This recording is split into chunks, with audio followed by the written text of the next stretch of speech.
भारतवर्ष में एक प्रतापी और दानी राजा राज्य करता था। वह नित्य गरीबों और ब्राह्मणों की सहायता करता था। यह बात उसकी रानी को अच्छी नहीं लगती थी। वह ना ही गरीबों को दान देती, ना ही भगवान का पूजन करती थी और राजा को भी दान देने से मना किया करती थी।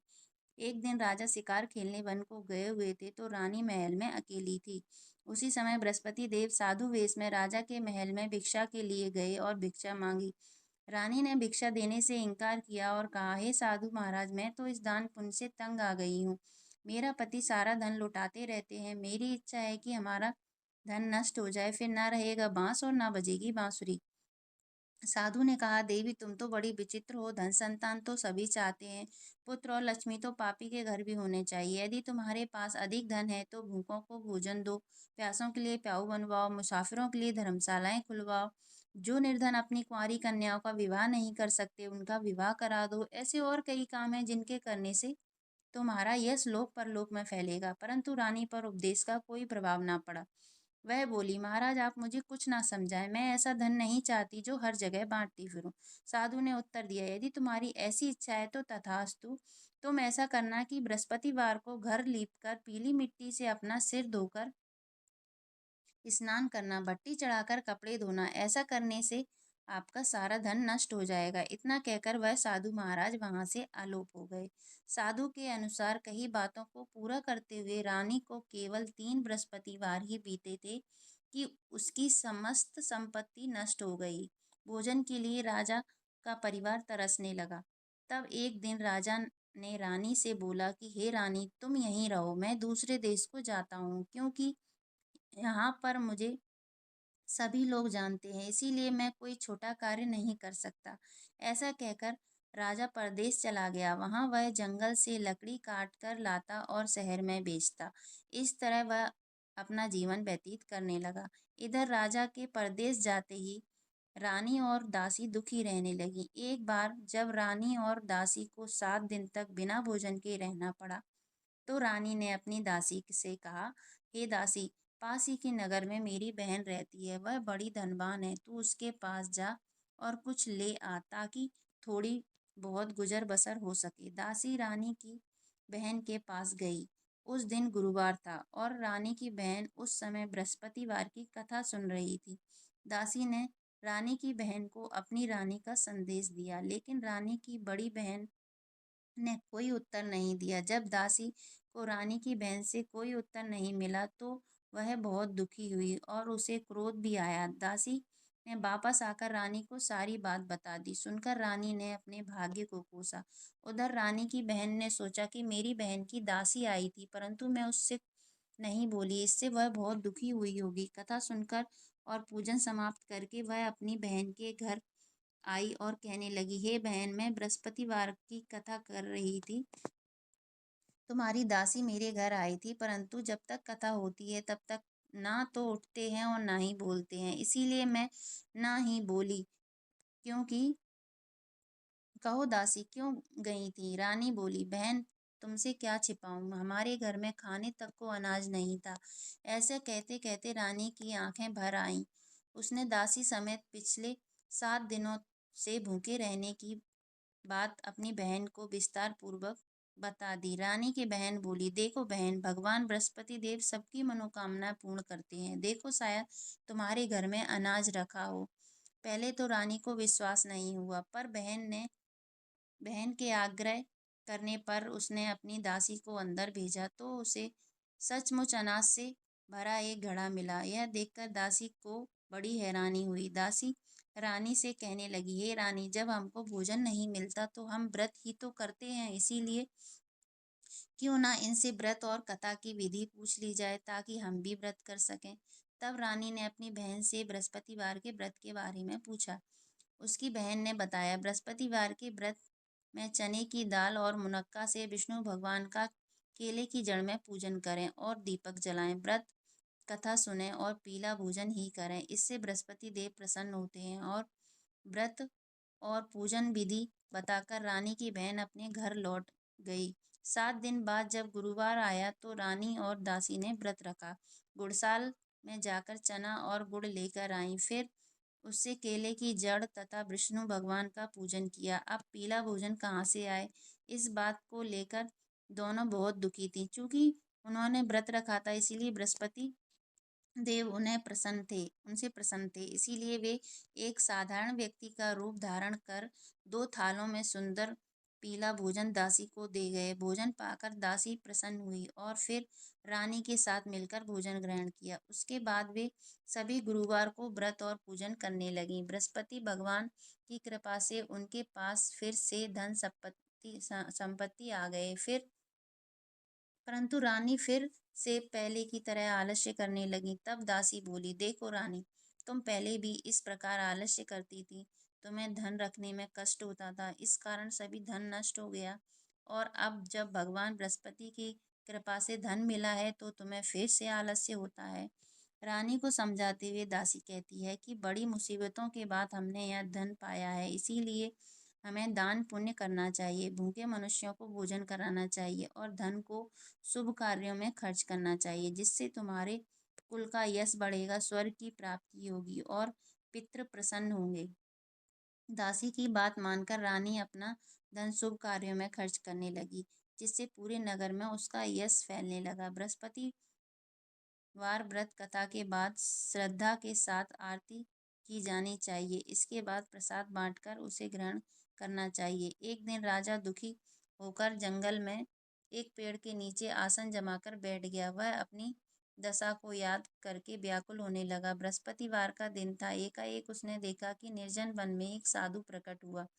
वह साधु वेश में स्वयं बृहस्पति देवता थे। लकड़हारे के सामने आकर बोले, लकड़हारे, इस सुनसान जंगल में तू चिंता मग्न क्यों बैठा है? लकड़हारे ने दोनों हाथ जोड़कर प्रणाम किया और उत्तर दिया, महात्मा जी, आप सब कुछ जानते हैं, मैं क्या कहूँ। यह कहकर रोने लगा और साधु को आत्मकथा सुनाई। महात्मा जी ने कहा, तुम्हारी स्त्री ने बृहस्पति के दिन बृहस्पति भगवान का निरादर किया है, जिसके कारण रुष्ट होकर उन्होंने तुम्हारी यह दशा कर दी है। अब तुम चिंता को दूर करके मेरे कहने पर चलो तो तुम्हारे सब कष्ट दूर हो जाएंगे और भगवान पहले से भी अधिक संपत्ति देंगे। तुम बृहस्पति के दिन कथा किया करो। 2 पैसे के चने मुनक्का मंगवाकर उसका प्रसाद बनाओ और शुद्ध जल से लोटे में शक्कर मिलाकर अमृत तैयार करो। कथा के पश्चात अपने सारे परिवार और सुनने वाले प्रेमियों में अमृत व प्रसाद बांटकर आप भी ग्रहण करो। ऐसा करने से भगवान तुम्हारी सब मनोकामनाएं पूरी करेंगे। साधु के ऐसे वचन सुनकर लकड़हारा बोला,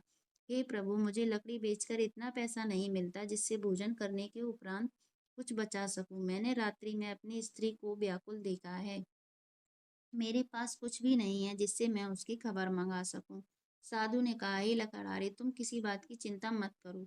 बृहस्पति के दिन तुम रोजाना की तरह लकड़ियां लेकर शहर को जाओ। तुमको रोज से दुगना धन प्राप्त होगा, जिससे तुम भली भांति भोजन कर लोगे तथा बृहस्पति देव की पूजा का सामान भी आ जाएगा। इतना कहकर साधु अंतर ध्यान हो गए। धीरे धीरे समय व्यतीत होने पर फिर वही बृहस्पतिवार का दिन आया। लकड़हारा जंगल से लकड़ी काटकर किसी शहर में बेचने गया। उसे उस दिन और दिन से अधिक पैसा मिला। राजा ने चना गुड़ आदि लाकर गुरुवार का व्रत किया। उस दिन से उसके सभी क्लेश दूर हुए। परंतु जब दोबारा गुरुवार का दिन आया तो बृहस्पतिवार का व्रत करना भूल गया। इस कारण बृहस्पति भगवान नाराज हो गए। उस दिन उस नगर के राजा ने विशाल यज्ञ का आयोजन किया तथा शहर में यह घोषणा करा दी कि कोई भी मनुष्य अपने घर में भोजन ना बनावे, ना आग जलावे। समस्त जनता मेरे यहाँ भोजन करने आवे। इस आज्ञा को जो ना मानेगा उसे फांसी की सजा दी जाएगी। इस तरह की घोषणा संपूर्ण नगर में करवा दी गई। राजा की आज्ञा अनुसार शहर के सभी लोग भोजन करने गए, लेकिन लकड़हारा कुछ देर से पहुंचा। इसीलिए राजा उसको अपने साथ घर लेवा ले गए और ले जाकर भोजन करा रहे थे तो रानी की दृष्टि उस खूंटी पर पड़ी जिस पर उसका हार लटका हुआ था। वह वहां पर दिखाई न दिया। रानी ने निश्चय किया कि मेरा हार इस मनुष्य ने चुरा लिया है। उस समय सिपाहियों को बुलवाकर और उसको जेल खाने में डलवा दिया। जब लकड़हारा कारागार में पड़ गया और बहुत दुखी होकर विचार करने लगा कि ना जाने कौन से पूर्व जन्म के कर्म से मेरे लिए यह दुख प्राप्त हुआ है, और उसी साधु को याद करने लगा जो कि जंगल में मिला था। उसी समय तत्काल बृहस्पति देव साधु के रूप में प्रकट हुए और उसकी दशा को देखकर कहने लगे, अरे मूर्ख, तूने बृहस्पति देव की कथा नहीं करी, इस कारण तुझे दुख प्राप्त हुआ है। अब चिंता मत कर, बृहस्पतिवार के दिन कारागार के दरवाजे पर 4 पैसे पड़े मिलेंगे, उनसे तू बृहस्पति देव की पूजा करना, तेरे सभी कष्ट दूर हो जाएंगे। देव के बृहस्पति के दिन उसे 4 पैसे मिले। लकड़हारे ने कथा कही। उसी रात्रि को बृहस्पति देव ने उस नगर के राजा को स्वप्न में कहा, हे राजा, तुमने जिस आदमी को कारागार में बंद कर दिया है वह निर्दोष है, वह राजा है, उसे छोड़ देना। रानी का हार उसी खूंटी पर लटका है, अगर तू ऐसा नहीं करेगा तो मैं तेरे राज्य को नष्ट कर दूंगा। इस तरह रात्रि के स्वप्न को देखकर राजा प्रातः काल उठा और खूंटी पर हार देखकर लकड़हारे को बुलाकर क्षमा मांगी और लकड़हारे को योग्य सुंदर वस्त्र आभूषण देकर विदा किया। बृहस्पति देव की आज्ञा अनुसार लकड़हारा अपने नगर को चल दिया। राजा जब अपने नगर के निकट पहुंचा तो उसे बड़ा आश्चर्य हुआ। नगर में पहले से अधिक बाग, तालाब, कुएं तथा बहुत सी मंदिर, धर्मशालाएं आदि बन गई हैं। राजा ने पूछा, यह किसका बाग और धर्मशाला है? तब नगर के सब लोग कहने लगे, यह सब रानी और बांदी की हैं। तो राजा को आश्चर्य हुआ और गुस्सा भी आया। जब रानी ने यह खबर सुनी कि राजा आ रहे हैं तो उन्होंने बांदी से कहा कि हे दासी, देख राजा हमको कितनी बुरी हालत में छोड़ गए थे। हमारी ऐसी हालत देखकर वह लौट ना जाए, इसीलिए तू दरवाजे पर खड़ी हो जा। आज्ञा अनुसार दासी दरवाजे पर खड़ी हो गई। राजा आए तो उन्हें अपने साथ लिवा लाई। तब राजा ने क्रोध करके अपनी रानी से पूछा कि यह धन तुम्हें कैसे प्राप्त हुआ है? तब उन्होंने कहा, हमें यह सब धन बृहस्पति देव के इस व्रत के प्रभाव से प्राप्त हुआ है। राजा ने निश्चय किया कि 7 रोज बाद तो सभी बृहस्पति देव का पूजन करते हैं, परंतु मैं प्रतिदिन दिन में 3 बार कहानी कहा करूंगा, रोज व्रत किया करूंगा। अब हर समय राजा के दुपट्टे में चने की दाल बंधी रहती तथा दिन में 3 बार कहानी कहता। एक रोज राजा ने विचार किया कि चलो अपनी बहन के यहाँ हो आवे। इस तरह निश्चय कर राजा घोड़े पर सवार हो अपनी बहन के यहाँ को चलने लगा। मार्ग में उसने देखा कि कुछ आदमी मुर्दे को लिए जा रहे हैं। उन्हें रोककर राजा कहने लगा, अरे भैयो, मेरी बृहस्पति देव की कथा सुन लो। वे बोले, लो, हमारा तो आदमी मर गया है, इसको अपनी कथा की पड़ी है। परंतु कुछ आदमी बोले, अच्छा कहो, हम तुम्हारी कथा भी सुनेंगे। राजा ने दाल निकाली और जब कथा आधी हुई तो मुर्दा हिलने लगा और जब कथा समाप्त हो गई तो मनुष्य राम राम करके खड़ा हो गया। आगे मार्ग में उसे एक किसान खेत में हल चलाता मिला। राजा ने उसे देखा और उससे बोला, अरे भैया, मेरी बृहस्पतिवार की कथा सुन लो। किसान बोला, जब तक मैं तेरी कथा सुनूंगा तब तक 4 हरैया जोत लूंगा, जा अपनी कथा किसी और को सुनाना। इस तरह राजा आगे चलने लगा। राजा के हटते ही बैल पछाड़ खाकर गिर गए और किसान के पेट में बड़ी जोर से दर्द होने लगा।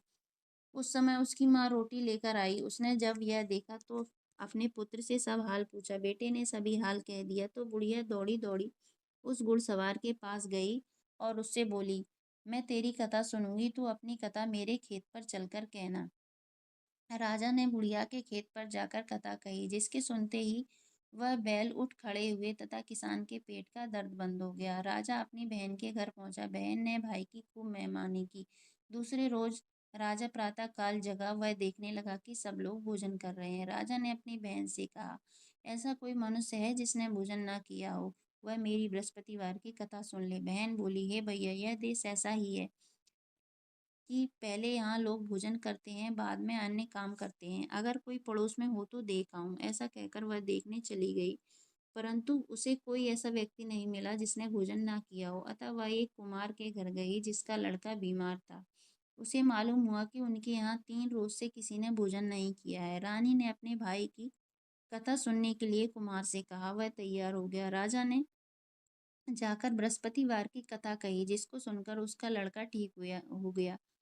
अब तो राजा की प्रशंसा होने लगी। एक रोज राजा ने अपनी बहन से कहा कि हे बहन, हम अपने घर को जाएंगे, तुम भी तैयार हो जाओ। राजा की बहन ने अपनी सास से कहा। सास ने कहा, हाँ चली जा, परंतु अपने लड़कों को मत ले जाना, क्योंकि तेरे भाई की औलाद नहीं है। बहन ने अपने भैया से कहा, हे भैया, मैं तो चलूंगी पर कोई बालक नहीं जाएगा। राजा बोला, जब कोई बालक नहीं चलेगा तब तुम क्या करोगी? बड़े दुखी मन से राजा अपने नगर को लौट आया। राजा ने अपनी रानी से कहा, हम निर्वंशी राजा हैं, हमारा मुंह देखने का धर्म नहीं है और कुछ भोजन आदि नहीं किया। रानी बोली, हे प्रभु, बृहस्पति देव ने हमें सब कुछ दिया है, हमें औलाद अवश्य देंगे। उसी रात को बृहस्पति देव ने राजा से स्वप्न में कहा, हे राजा, उठ, सभी सोच त्याग दे, तेरी रानी गर्भ से है। राजा की यह बात सुनकर बड़ी खुशी हुई। 9वें महीने में उसके गर्भ से एक सुंदर पुत्र पैदा हुआ। तब राजा बोला, हे रानी, स्त्री बिना भोजन के रह सकती है, बिना कहे नहीं रह सकती। जब मेरी बहन आवे तो तुम मुझसे कुछ मत कहना। रानी ने सुनकर हाँ कर दिया। जब राजा की बहन ने यह सुसमाचार सुना तो बहुत खुश हुई और बधाई लेकर भाई के यहाँ आई। तभी रानी ने कहा, घोड़ा चढ़कर तो नहीं आई, गधा चढ़ी आई। राजा की बहन बोली, भाभी मैं इस प्रकार न कहती तो तुम्हें औलाद कैसे मिलती। बृहस्पति देव ऐसे ही हैं, जैसे जिसके मन में कामनाएं सभी को पूर्ण करते हैं। जो सद्भावना पूर्वक भगवान बृहस्पति देव का व्रत करता है, कथा पढ़ता है अथवा सुनता है, दूसरों को सुनाता है, बृहस्पति देव उसकी सभी मनोकामनाएं पूर्ण करते हैं। भगवान बृहस्पति देव उसकी सदैव रक्षा करते हैं। संसार में जो सद्भावना से भगवान जी का पूजन व्रत सच्चे हृदय से करते हैं तो उनकी सभी मनोकामनाएं पूर्ण करते हैं। जैसी सच्ची भावना से रानी और राजा ने उनकी कथा का गुणगान किया तो उनकी सभी इच्छाएं बृहस्पति देव जी ने पूर्ण की थी। इसीलिए पूर्ण कथा सुनने के बाद प्रसाद लेकर जाना चाहिए। हृदय से उनका मनन करते हुए जयकारा बोलना चाहिए। बोलो बृहस्पति देव की जय, बोलो विष्णु भगवान की जय। बृहस्पति देव की कथा। प्राचीन काल में एक ब्राह्मण था। वह बहुत निर्धन था, उसके कोई संतान नहीं थी। उसकी स्त्री बहुत मलिनता के साथ रहती थी। वह स्नान न करती, किसी देवता का पूजन न करती। इससे ब्राह्मण देवता बड़ी दुखी थे। बेचारे बहुत कुछ कहते किंतु उसका कुछ परिणाम न निकला। भगवान की कृपा से ब्राह्मण की स्त्री के कन्या रूपी रत्न पैदा हुआ। कन्या बड़ी होने पर प्रातः स्नान करके विष्णु भगवान का जाप तथा बृहस्पतिवार का व्रत करने लगी। अपने पूजन पाठ को समाप्त करके विद्यालय जाती और अपनी मुट्ठी में जौ भरकर ले जाती और पाठशाला के मार्ग में डालती जाती। तब ये जौ स्वर्ण के हो जाते तो लौटते समय उनको बीनकर घर ले आती। एक दिन वह बालिका सूप में उस सोने के जौ को फटक कर साफ कर रही थी कि उसके पिता ने देख लिया और कहा, हे बेटी, सोने के जौ फटकने के लिए सोने का सूप होना चाहिए। दूसरे दिन बृहस्पतिवार था। इस कन्या ने व्रत रखा और बृहस्पति देव से प्रार्थना करके कहा, मैंने आपकी पूजा सच्चे मन से की हो तो मेरे लिए सोने का सूप दे दो। बृहस्पति देव ने उसकी प्रार्थना स्वीकार कर ली। रोजाना की तरह वह कन्या जौ फैलाती हुई जाने लगी और लौटकर जौ बीन रही थी तो बृहस्पति देव की कृपा से सोने का सूप मिला। उसे वह घर ले आई और उसमें जौ साफ करने लगी, परंतु उसकी माँ का वही ढंग रहा। एक दिन की बात है कि वह कन्या सोने के सूप में जौ साफ कर रही थी। उस समय उस शहर का राजपुत्र वहां से होकर निकला। इस कन्या के रूप और कार्य को देखकर मोहित हो गया और अपने घर आकर भोजन तथा जल त्याग कर उदास होकर लेट गया। राजा को जब इस बात का पता लगा तो अपने प्रधानमंत्री के साथ उसके पास गए और बोले, हे बेटा, तुम्हें किस बात का कष्ट है? किसी ने अपमान किया अथवा और कारण हो सो कहो, मैं वही कार्य करूंगा जिससे तुम्हें प्रसन्नता हो। अपने पिता की राजकुमार ने बातें सुनी तो वह बोला, मुझे आपकी कृपा से किसी बात का दुख नहीं है, किसी ने मेरा अपमान नहीं किया, परंतु मैं उस लड़की से विवाह करना चाहता हूँ जो सोने की सूप में जौ साफ कर रही थी। यह सुनकर राजा आश्चर्य में पड़ा और बोला, हे बेटा, इस तरह की कन्या का पता तुम ही लगाओ, मैं उसके साथ तेरा विवाह अवश्य ही करवा दूंगा। राजकुमार ने उस लड़की के घर का पता बतलाया।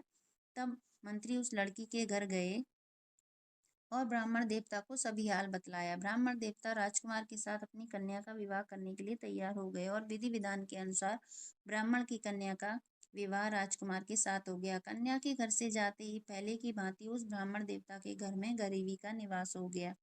अब तो भोजन के लिए भी अन्न बड़ी मुश्किल से मिलता था। एक दिन दुखी होकर ब्राह्मण देवता अपनी पुत्री के पास गए। बेटी ने पिता की दुखी अवस्था को देखा और माँ का हाल पूछा। तब ब्राह्मण ने सभी हाल कहा। कन्या ने बहुत सा धन देकर अपने पिता को विदा कर दिया। इस तरह ब्राह्मण का कुछ समय सुखपूर्वक व्यतीत हुआ। कुछ दिन बाद फिर वही हाल हो गया। ब्राह्मण फिर अपनी कन्या के यहाँ गया और सारा हाल कहा तो लड़की बोली, ये पिताजी, आप माता जी को यहाँ ले लाओ, मैं उसे विधि बता दूंगी जिससे गरीबी दूर हो जाएगी।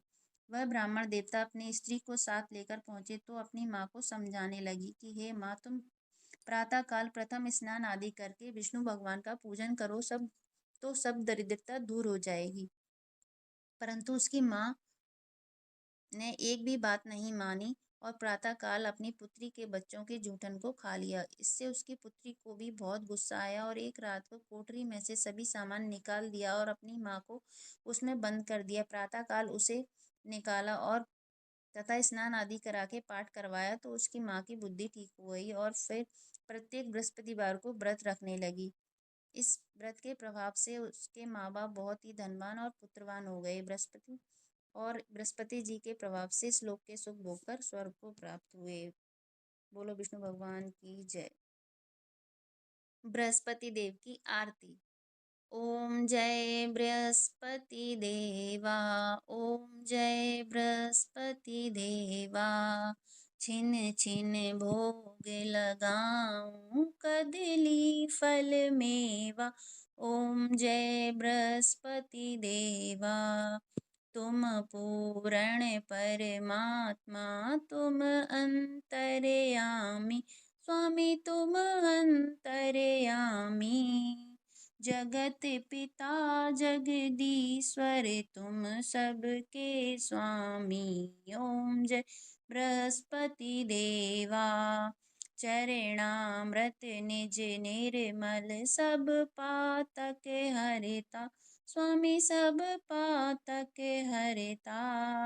सकल मनोरथ दायक, कृपा करो भरिता। ओम जय बृहस्पति देवा, तन मन धन अर्पण कर, जो कोई शरण पड़े, स्वामी जो कोई शरण पड़े। प्रभु पिर कट तब हो कर, आकर द्वार खड़े। ओम जय बृहस्पति देवा, दीन दयाल दयानिधि, भक्तन हितकारी, स्वामी भक्तन हितकारी। पाप दोष सब हरता, भव बंधन हारी। ओम जय बृहस्पति देवा, सकल मनोरथ दायक, सब संशय तारो, स्वामी सब संशय तारो। विषय विकार मिटाओ, संतन सुखकारी। ओम जय बृहस्पति देवा, जो कोई आरती तेरी प्रेम सहित गावे, स्वामी प्रेम सहित गावे। ज्येष्ठानंद बंद सो सो, निश्चय फल पावे। ओम जय बृहस्पति देवा। सब बोलो विष्णु भगवान की जय, बोलो बृहस्पति देव की जय। अगर आज की कथा आपको पसंद आई हो तो चैनल को सब्सक्राइब और वीडियो को लाइक एंड शेयर जरूर करें। धन्यवाद।